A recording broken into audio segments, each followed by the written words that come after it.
冰上曲棍球被譽為地球上節奏最快嘅球類運動，大家又知唔知佢係點玩嘅呢？歡迎大家嚟到阿樂嘅 channel， 呢個頻道主要係分享最新嘅冰球資訊。今日會同大家簡單講下冰上曲棍球嘅玩法同最頂尖嘅冰球聯盟 NHL。冰上曲棍球又稱為冰球，喺北美極為普及，近乎每一個人都有玩過、睇過或者接觸過冰球呢個運動。而全世界水平最高嘅職業比賽就係北美嘅國家冰球聯盟 National Hockey League。聯賽共有32隊，包括7支加拿大球隊及25支美國球隊。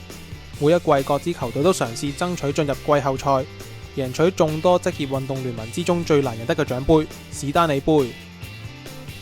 喺2023年，隨住女性職業冰球運動嘅水平提升，組成咗女子職業冰球聯盟 Professional Women's Hockey League， 又稱為 PWHL。 聯賽暫時共有3隊來自加拿大及3隊來自美國嘅球隊所組成。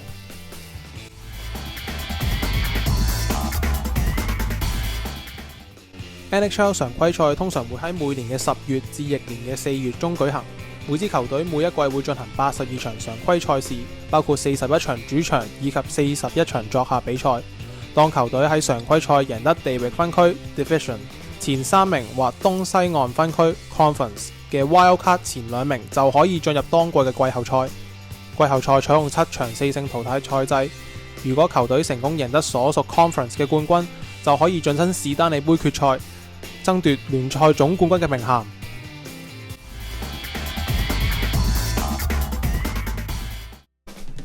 NHL 比賽場地冰面長200尺，闊85尺，場外設有廣告圍板同透明膠板，防止球員及冰球飛出場外。板凳球員位置只會設有廣告板，方便球員喺比賽中換人。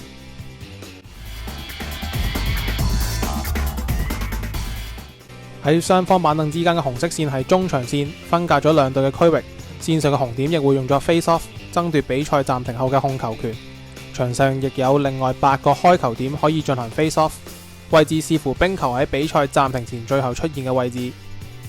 中場線嘅另一邊係判罰室 penalty box， 當球員喺比賽過程中犯規，裁判 referee 會將球員暫時罰離場2至10分鐘，視乎犯規嚴重性。如果判罰為2分鐘嘅 minor penalty， 球員可以喺對方入球後或判罰時間結束返回場上繼續比賽。如果被判罰5分鐘嘅 major penalty， 被判罰球員不得離開判罰室，不論對方喺判罰期間嘅入球次數，直至判罰時間結束為止。中場線左右方嘅藍線係用嚟判定越位同雙方進攻及防守區域，視乎進攻方向。如果球隊向右邊進攻，畫面上嘅左邊會係防守區，而右邊會係進攻區。控球嘅球員需要先帶球進入進攻區，其餘球員先可以跟隨進入，否則邊線裁判員 linesman 會判定為越位。而畫面最外側嘅2條紅線稱為入球線，用嚟協助球證判定入球及邊線裁判員判定 icing。線上中間位置會放置龍門。喺度簡單講下 icing。假設進攻球員進攻方向係右邊，當球員喺未越過中場線嘅情況下，將冰球射入對方龍門線後，而進攻方球員未有比防守方球員更快到冰球嘅位置，邊線裁判員會判定為 icing。進攻方會被判罰喺防守區內嘅開球點進行 face-off， 而入球線同龍門前面嘅係守門員專屬區域。任何進攻球員同守門員喺區域內嘅接觸，可能導致入球無效或俾裁判罰離場。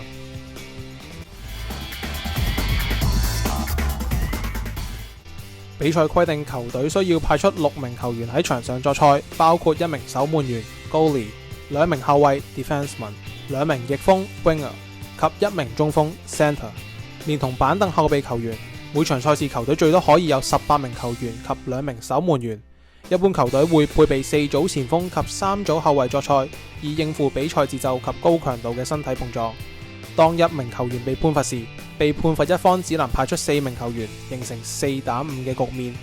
獲得人數優勢嘅一方會處於 power play， 相反被罰一方會處於 penalty kill， 因為多數時間會被控制喺自己防守區內。無論判罰人數多少，球隊至少需要3名球員喺場上作賽。冰球係一項容許身體碰撞嘅運動，但規則亦有清楚列明犯規動作，以保障球員安全。遲啲我會再出片講下冰球嘅判罰。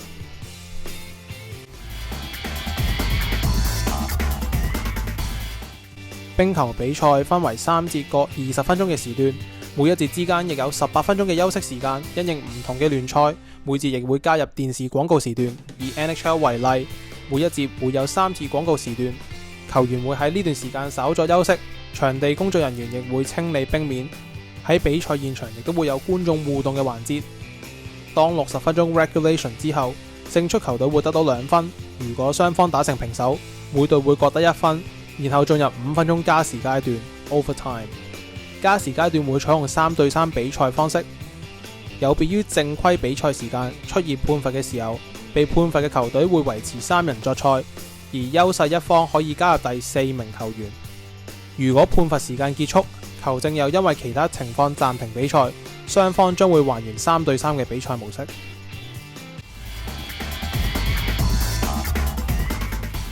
如果5分鐘加時階段亦未能夠分出勝負，比賽會進入互射罰球階段。任何一方喺3輪互射罰球階段後領先，將會勝出比賽，否則進入即時死亡階段。任何一方喺其中一輪入球後，而對方未能入球，就可以勝出比賽。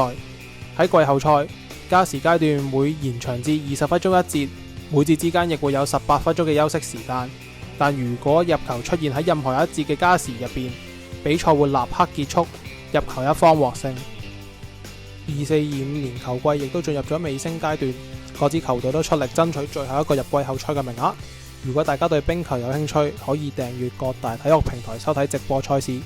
今年季後賽會喺4月尾開始，喺加拿大嘅朋友可以透過 Sportsnet、Prime Radio、TSN 收睇直播賽事，而喺香港嘅朋友可以訂閱 NHL TV 觀賞賽事。各大體育平台亦都會喺 YouTube 上載賽事精華重溫。我係阿樂，我哋下條片再見。